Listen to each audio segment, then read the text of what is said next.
Bell. I do have a job here on our campus. I'm the voice of the Panthers Athletics, and I'm very honored to be here in front of you today and be walking you through this afternoon's press conference. We will let you know that following our press conference today, if you are here and want to speak to one of the coaches individually, you will have some time to do that at the conclusion of our activities. If you do have a desire to speak to one of the players of the teams, you will have to work through the sports information departments of each of the individual schools.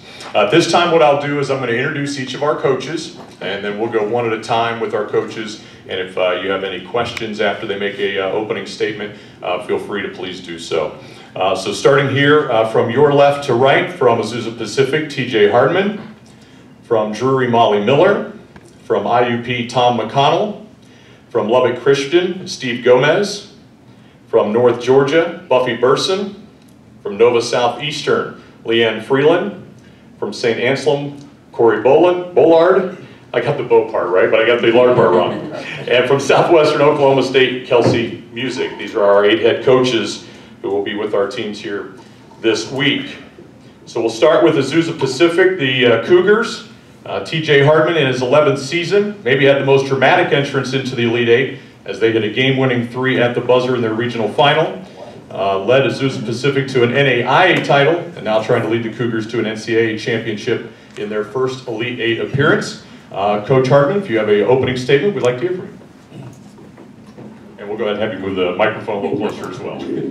We've had a great year. It's been a lot of fun just to be in our conference and our league, and for us to see our team grow and mature and just enjoy the game of basketball along with all sorts of other things that they're involved in. And it's just, as a coach, it's a pleasure just to see young women growing up and becoming more mature in the game of basketball, but just in classroom and are outside, whether we took a mission trip to Mexico and those kinds of things. It's just neat to see them develop into women that I know 5-10 years from now are going to be texting me. I got a text the other day. It said, 8 years ago today, you were winning the NAIA national championship, and it was that team all back and forth. And I go, that's just a unique bond that you can't buy at all. You just have to go through and experience, and it's been fun for us. Questions? Coach, all 4 of your conference performers were underclassmen this year. Were you surprised at all by the success your team is enjoying? No. We were really good last year with all of them being sophomores. And so we thought, hey, it's next year. We'll be juniors. We start 4 juniors and 1 sophomore. So, and the seniors we have are very good leaders. They're integral just to our success on and off the court. So, no, not surprised.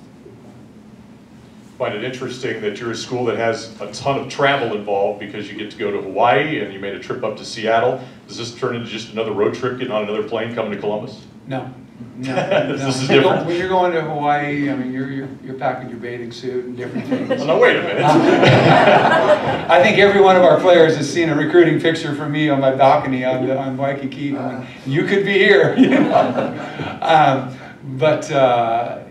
Those are fun. We love doing that. But this is just a unique experience. And so, yeah, when they're getting ready to come here, they knew this was really special. So in other words, 45 and drizzle isn't Honolulu? You know, it was raining in Honolulu this year, but it was still 80.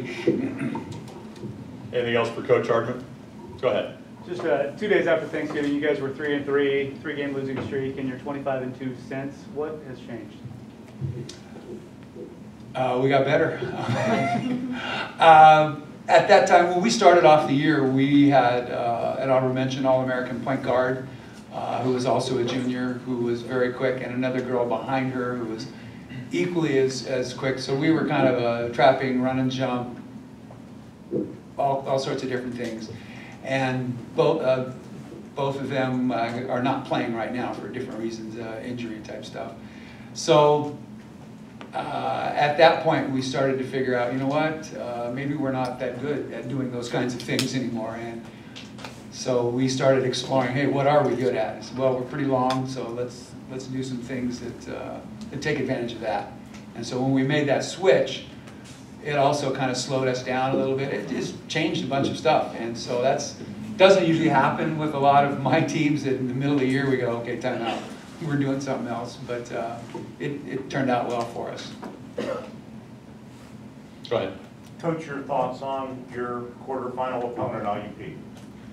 They're 29-3. They pass the ball very well. They shoot the ball well. They work well as a unit, you can tell, and they have a lot of experience, and they've won together. So I think all of us are at least on 3-game winning streaks here, but they play with that confidence that that good teams have. So that'll, I think their leading shooter, scorer is their point guard, and their next player is their post, and so they have a good inside and outside game. So I think that's what all of us want. So it'll be a good game. Anything else for Coach? All right, thank you, Coach. Next up, we have from Drury University and the Lady Panthers, head coach Molly Miller. In her 5th season, has led teams to the NCAA tournament all 5 years as head coach, regional finals in 4 of the 5, and now here in the Elite 8. And the Lady Panthers became the first team in the Great Lakes Valley Conference history to both go undefeated in the regular season and then win the postseason tournament. Coach, congratulations on getting here. Opening statement, please. Thank you. First, I was watching that video of that shot on the way over here. Incredible. My favorite part was the girl with the sprained ankle hobbling on one leg to dogpile in, and it just made me think about what a championship experience, and that's what it's all about. And so to branch off that, thank you to ODU, the NCAA, the Ohio Sports Commission for making this a true championship experience for our kids. The unseen hours are not lost on us. It's pretty special when you walk into your hotel and your logos are on the floor, and you walk into a gym and you see the logos of the team. So thank you for all the hard work that goes on behind the scenes for that. We're really appreciative. Excited to be here. In October we had our first practice. We lost about 40 points of production, with 2 seniors graduating and then one to an ACL who she returned to us 2nd semester, but there was a lot of question marks up in the air. In fact, me and my AD joked, I have a 2-year-old, her name's Crosby, you'll see her running around, but this team kind of reminded me of my 2-year-old when she started to walk. Like, sometimes you'd see her going down the hall and she'd be kind of on a run, and you'd be like, all right, here we go. The next second, she's hitting her head on the corner of the coffee table, and you're like, shoot, back to square one. And that's kind of how this team felt. There was ups and downs and highs and lows, but they stayed pretty steady and stayed the course. And I was just really proud of kind of, there's some pressure on them, going into postseason with an undefeated record. But I don't think they paid much attention to that noise. It was kind of full steam ahead. They accepted that challenge, and what a great region we came out of. 3 tough games, so very happy to be here and excited to be a part of this Elite 8. Questions for Coach Miller? Molly, you've had the unique experience of being a Missouri team and actually playing Nova once already on a trip down to Florida back in December. They're a different team now. What is different about them, and how does that present challenges for you? Yeah, I think it's kind of an anomaly. Leanne and I were talking about this, seeing each other during the regular season and then being one of the 8 left and seeing each other again. I think both teams are really different now. Obviously, you hope that you grow from December. I think both teams have done that. We're going to see a couple new faces, so that'll be a different twist for us, but always well prepared. I mean, kind of have that history of the GLVC when Leanne was in Indy, so I know how good of a coach she is, and she's going to have her kids ready. At this point, in the game, you're going to play tough competition throughout, and it's going to be a great matchup. You guys were kind of stuck in the Sweet 16 for the last 3 years. You broke through this year. What do you tell your kids in order to not be satisfied with that accomplishment to overshadow this week? Yeah, after we won the regional game, they were excited, and I asked them in the locker room, I said, are you guys still hungry? And one of our star players, Haley Disselkamp, said, I'm starving. And she was talking about food. I was talking about, for the next one. But, it's just something, it's hard to get to this point. It really is. I think we can all attest to it's super challenging to make it here. When you have a region filled with the Ashlands and the Grand Valleys and the Lewises, you kind of check that box, but then it's a whole new ball game when you're in the Elite 8. So I think just naturally all teams are going to come with that focus and anticipation of having great matchups and playing their hardest. And sort of piggybacking off that, what's the excitement level like now that you're here? Oh, I mean, again, to be having a police escort to the banquet, to being greeted the second and the third time that I meet people, and they're calling me by name, they're calling my daughter by name. It's an exciting, the air, there's an excitement in the air for these kids, and again, I'm just so pleased that they can have this championship type experience, and at the end of the day, you know, it's survive and advance, but I think the memories that they're going to make on this trip will last a lifetime. Anything else for Coach Miller? Coach, thank you. Next up from Indiana University, Pennsylvania, the Crimson Hawks, Tom McConnell. 6th season during the Pennsylvania State Athletic Conference Tournament, Coach McConnell became the school's all-time wins leader. And this is the 2nd straight and 3rd all-time appearance for IUP in the Elite Eight. Coach, congratulations on getting here. Opening statement, please. Thank you. Yeah, it's a great honor and a privilege to be here. And the 2 words that I keep using or coming back to most often are humbled and thankful for the experience. Humbled because we know how challenging it is, and we have great respect for the PSAC conference that we play in, and just to come out of there and to be able to represent the Atlantic region is very special, and thankful as a coach to be able to coach such a special group of young ladies and to be able to make this journey with them. I feel like I've had a front row seat to you know, some pretty special moments in the careers of some special young ladies and their families. So I feel very fortunate. And the thing that I'm asked most often in the last couple of days, are you surprised that you've been able to come back? And I always answer it this way. We lost 3 really good seniors last year, really good. And so we weren't sure. But one of the things that we adopted several years ago, and we tried to really pour into our players on a daily basis, is our theme has become no limits. No limits. To try to take the limits off of what we can do and what we can be. And we talk a lot about that. It hangs in our locker room. And right before the season started, I was going to visit my daughter and her family in Miami. Her husband's with the Coast Guard. And so right before we were going there, our assistant said to me, you know, I think we need a theme for this team, for this year, within our theme of no limits. I said, I think you're right. That's good. We'll do that. And so I said, I'll think about it while we're away. So as we got ready to leave, I saw a book by Tyler Perry called Higher is Waiting. I said, I like that. Let's go with Higher is Waiting. That sounds good. And then we got to Miami, and I went to the ocean with my son. And we're standing in 80 degrees, and it's water, and it's up to here, but there's seaweed everywhere. And I'm like, this is Miami? I don't know if I like this. And all of a sudden, 2 young guys came running out. They were a little better shape than I am, and they went further out to where there was no seaweed, and the water was beautiful. And I said, that's it. That's it. We're going to go further. That's what we got to do. And then on the way home, on the plane, I'm sitting there and I'm waiting, and I'm watching the row for the pop and the peanuts to come down.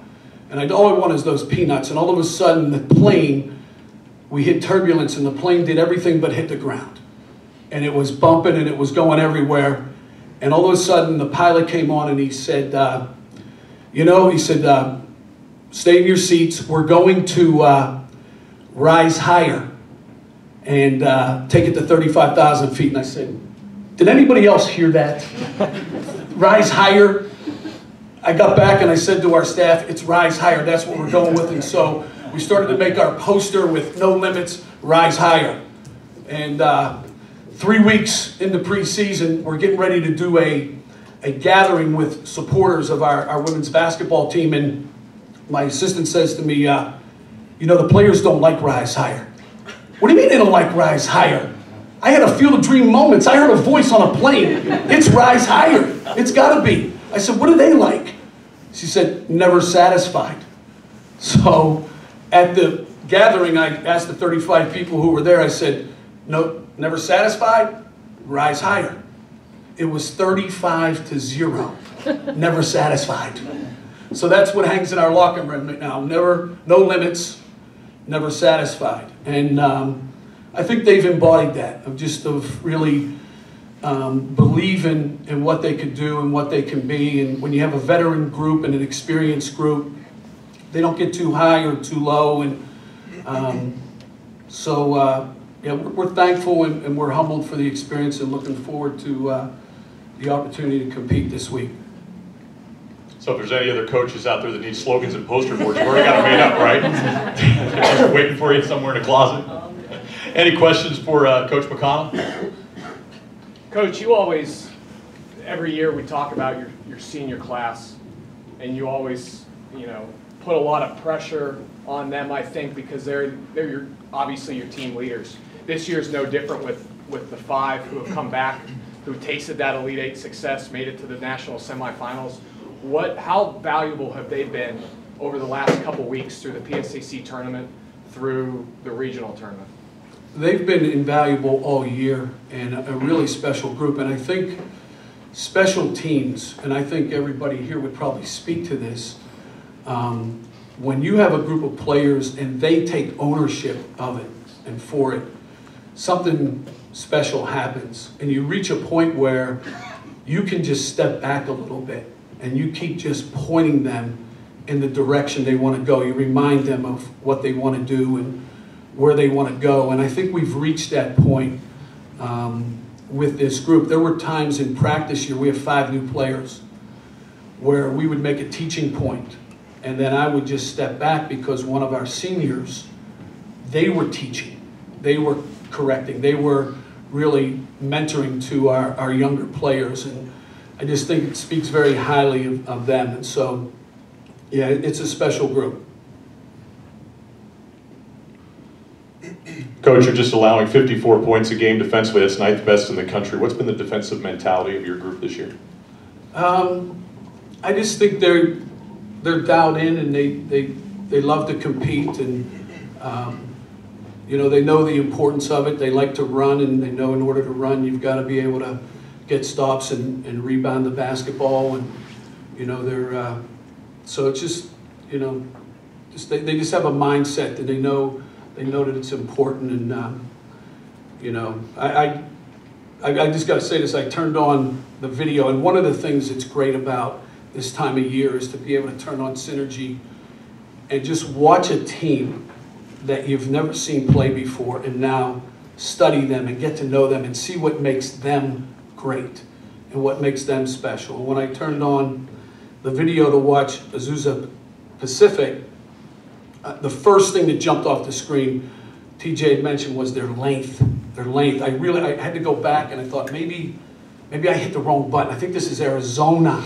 I think this is Arizona State, but it wasn't.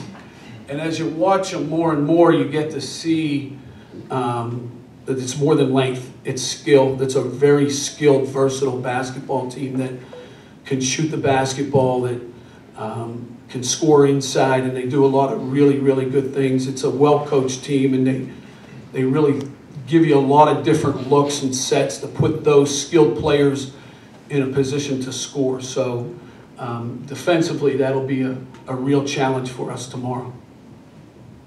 Any other questions for Coach McConnell? Thank you, Coach. What kind of defense? I said individual time afterwards, all right? Next up from Lubbock Christian University in the Lady Chaparrals is Steve Gomez, 16th season, another program that has transitioned into Division II, and in that time, 3rd Elite 8 tournament in 4 years, the only 4 years that they've been eligible as a member of NCAA Division II. And the 2015-16 Lady Chaps won the NCAA Division II National Championship with a perfect 35-0 record. Coach, congratulations on returning, and an opening comment from you, please. I just want some pop. What was that? Okay. I mean, what a fortunate opportunity, what a blessing, and echo what Coach Miller said. Just what a great reception and welcome here. There's so many better coach teams that haven't had the chance to be here, and just ask my girls, they'll tell you that, because they know we've just been very fortunate. I mean, we've had some incredibly fortunate things happen this year to be in this situation. And what we want to do there is to keep everything in perspective and not let basketball rule our life and rule our world and whether we're going to be happy or sad. We talk about having not a culture of success, but a successful culture. A culture of success, who's going to define what that is? If this is what every year is going to define success, then that means everybody else didn't have it, and that's really not true. There's some teams that had incredible success this year and don't have the blessing to be here, and so we want to continue to really strive to build a successful culture that these girls, like TJ mentioned, will be great wives, great moms, great workers, great citizens. And so we want to do that, excel in the classroom.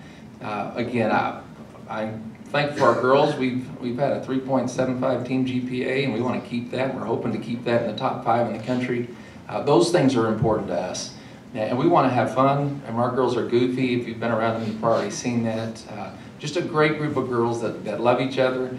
And, you know, we've just been fortunate this year that most of the teams we played have had their worst shooting nights of the year. And I don't know what in the world's going on, but it's worked that way over and over. And so we hope, hoping Buffy will keep them, breaking them up tomorrow. But, so just a lot of things have gone our way this year. But I'm just thankful for our kids, and again, these opportunities are rare, and we don't ever want to take them for granted. So you want to cherish the moment. Then when you get here, you get greedy. You want to keep on playing. So some 2 teams will get to play on Friday night, and who knows, whoever it is, it's been fun to just see these teams play. We were on and off regional situations, so we were able to watch some of those regional finals and see just the great teams that are here. So they're honored to be part of this. Questions for Coach Gomez? Coach, you did take the scenic route to get here, having a neutral site game, a road game, and a home game as part of your regional. To compare it to what everybody else went through, what you've gone through in the past, having 3 straight games at one location, what did you like different about this year's unique format that you had to play your way to get here? Yeah, we appreciate the NCAA accommodating with West Texas A&M hosting the men and women's both, so there was 16 teams, so they split it into the 1 and 2 seeds home games for the first 2 games, and so we went to Colorado Mesa, and obviously we're going to say right now it was great. What else could I say? If it worked out our way, the percentage chances of us winning a neutral game and winning a tough road game, and what a really good team, a great environment, that was amazing experience to win, and then to have the 1 seed lose and us to get to host the regional final. And again, Angelo State, if that game was anywhere else, they would be the ones here. We were just fortunate to squeak by a home game. So we obviously loved it. It was just an incredible experience to have a regional final 3 years in our gym over the last 4 years. And so that's a lot of it. But it's neat to see some of these lower seeds. It's incredible. And when you get this time of year, the seeds don't really matter. You just got to play. You got to play 40 good minutes or else you're done. And so we've seen some great things happen by these coaches on this table here. Again, I loved it. It was great, but the home court, the site's never going to be the magic thing. You guys know, you got to play. Coach, talk about TJ's squad being here and seeing old foes from years past. Yeah, they beat the dog out of us a couple times back in the NAI days. And Coach Burson, North Georgia, I don't think we ever faced them, but I know she had many great years back in those days. But yeah, it's neat to see old people come to the game, man. There's just so many good people here. It'd be nice to have a chance to get to know everybody better over the course of time, but that's the nature of the game. What about this team stands out or is different than the other 2 that you've taken to an Elite 8, Coach? Luckier. We lost a first-team All-American, a 6'4" girl last year. It's really a very, very good player, versatile player that, wondering, well, what are you going to do without her? And I thought, well, I don't know. We're going to have to smoke and mirrors somehow. And honestly, I think we've statistically, again, you can't compare year to year much, but defensively, I don't know if we're better or similar, but it's hard to figure out. Honestly, I wish I could tell you that, man, it's because we did this. It's just, you guys all know the chemistry of the team makes such a difference. Last year was incredible, and this year our leadership has been consistent, and we just had players all do their job. You know, everybody's sort of done their job when they needed to, as opposed to a few doing a lot and some taking days off. So we just have to continue to do our job. Anything else for Coach Gomez? Thank you, Coach. The North Georgia Nighthawks, coached by Buffy Burson, 25th season. Our most veteran coach up here at the dais today, making their first ever Elite 8 appearance, but 5 consecutive seasons of 19 or more victories. Coach, congratulations. Opening comment, please. Yes, thank you.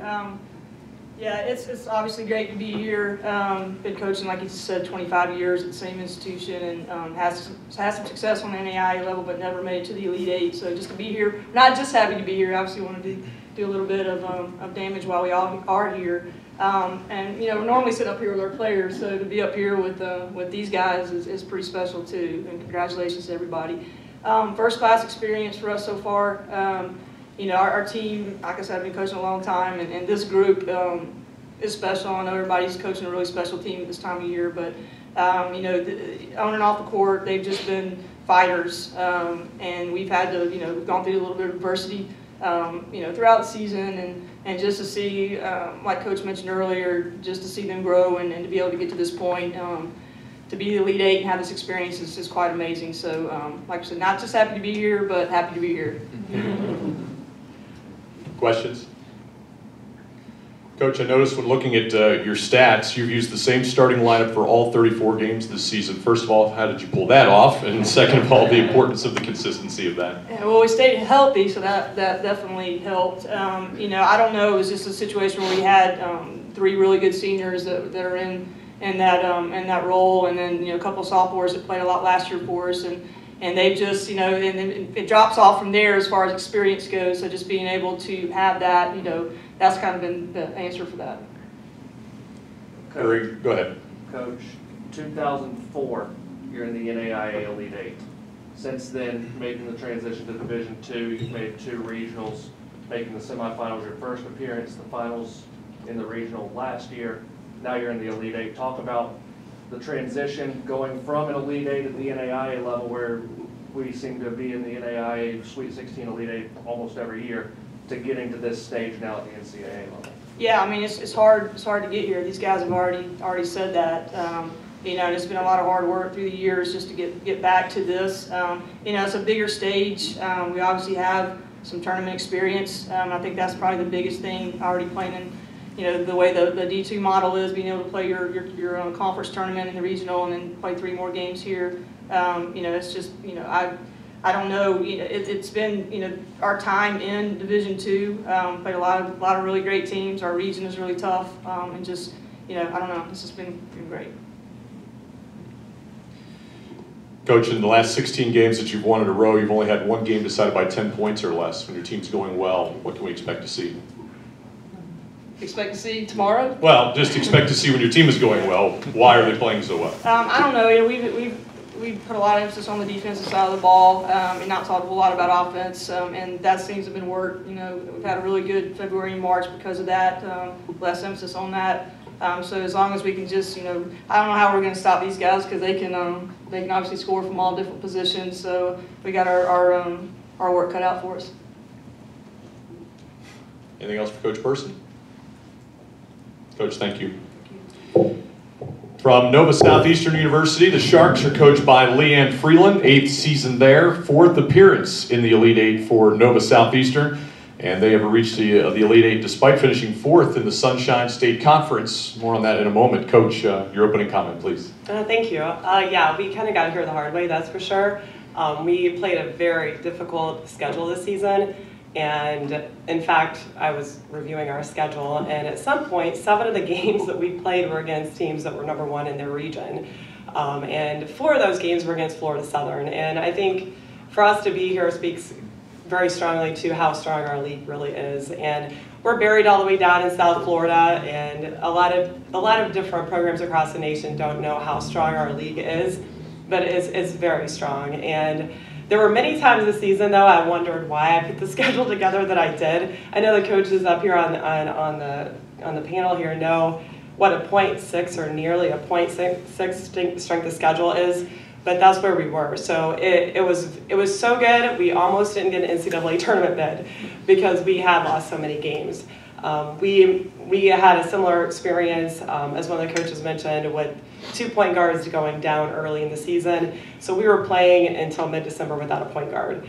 And so a lot of those losses were because of that. We were trying to figure it out. Unlike Buffy, we've had 13 different players start a game. And luckily, we actually had a plan to bring in 3 players at the semester break, and due to eligibility issues or graduating from their institution. So it actually worked out extremely well for us. 2 of those 3 players are now starters for us. One of the players who had 1 semester of eligibility left is our starting point guard, Kristen Prassey, who's been phenomenal down the stretch. She had 3 triple-doubles and 39 points in the second round of the region tournament, and I just can't be more proud of this team. I think they've shown a lot of hard work and grit. We had a lot of new players this year who didn't really even know that much about Division II. We had a lot of Division I transfers, and it took them a while to understand what it was all about. I kept telling them from day one that this is the most talented team we've ever had from 1 to 16. And I think it took them until about March 17th to kind of believe that. And then they kind of realized, oh, we could be really good. And they played exceptional down the stretch. And again, we're really happy to be here. I will thank Molly for bringing her team down to our place in December for a game, because our players didn't really know what defense looked like until that game.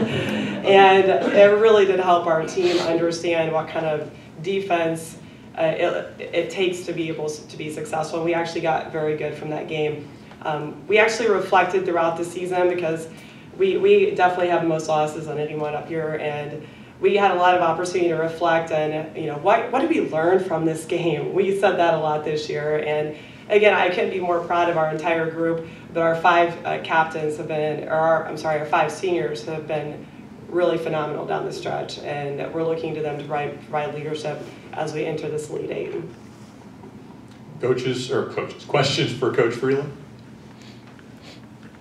When you lost those 2 players early in the year, do you think coming back and playing those harder teams, you think you could have won maybe, or at least made the games closer when you had those 2 players? Definitely. I think everybody probably understands how important point guard play is. And so if we would have had one of the more experienced players with us at that time, I think we could have definitely had a few more wins. Great question. After losing to Florida Southern 3 times this year, once in the conference tournament game as well, and then you played them in the regional final, what was different in that 4th meeting? How do you convince a team that you can beat somebody after you'd lost to them 3 times? Well, the players just kind of decided that that was enough, I think. I mean, Florida Southern was a great club. They had 2 All-Americans on their team, and we were playing on their home floor, and our players went in with just a very calm, confident demeanor as a unit. Again, I think everybody here has a team that has great team chemistry, but our team chemistry was very strong and poised in that game. But Florida Southern's tough, so we actually played extraordinarily